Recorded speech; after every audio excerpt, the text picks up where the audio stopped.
Did you have the same kind of experience? Yeah. Mark? Was it? Oh no, Mike, they'd already been... I was going to say, 20-year-old men that you're up against and... I had the wonderful fortune of being friends with Kim Manners. And Kim Manners and I would intersect every time I was in Vancouver. I would go into the Gerard bar, and because I don't drink, I'd have a big bottle of Pellegrino in there, and he'd come in with whoever was directing the Supernatural episode at the time. So Beasley, everybody else would be coming in, and his mates would be in. And so for years, while I was shooting other shows, I'd be hearing how fantastic this show is, and you have to come do it sometime. And so for years, I loved that man. That man, he was the gruffest bastard I ever worked with. I did Mantis with him.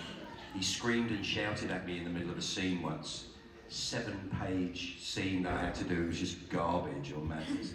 And he screamed at me like, "Come on!" And I'm like, "I'm doing the best that I can, sir."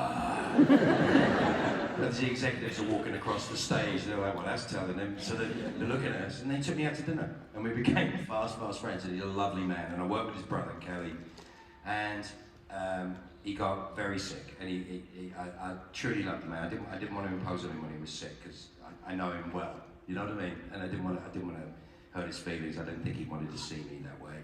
And he was over behind Fox when I was working on the Fox stages, and Kelly told me, and I was like, damn it. And then he passed, and it was a big loss. He was an extraordinary man, and he'd always tell me, "You'd love the boys, you'd love this stuff, you'd love it." And then suddenly Crowley comes, and it's an audition. And there wasn't at that time. I wasn't auditioning a lot for stuff. I'd be asked to do certain things, etc.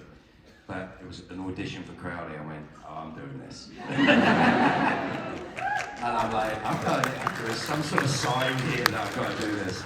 And I went in, and you know, I had the job before I walked out of the bloody room, and I was supposed to do one episode. 8 years later.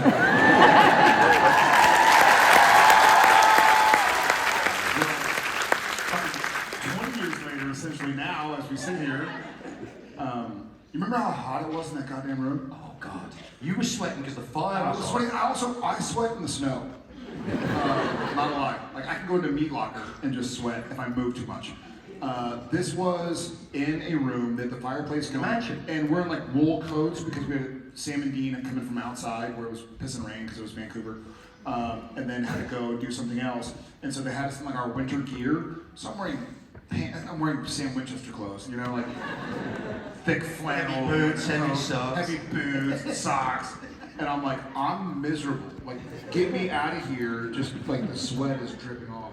But I've never said this. It was like I had pages. It was the whole "How About You Don't Miss Morons" scene. It was that whole scene. So I had pages of this stuff, and the two of them just looked at me and kind of like, "We just want you to be good in this. You were so supportive. You're like, this character's great. The scenes are great." You're the gun. You're and I had the gun and the prop props and the stuff, and putting the gun in your head and all this stuff. And they were just so kind to me. Yeah. It was just like, it was, because it was a lot of words. It was a lot of words. In fairness, we didn't know you yet. If we knew you already, we would have been assholes.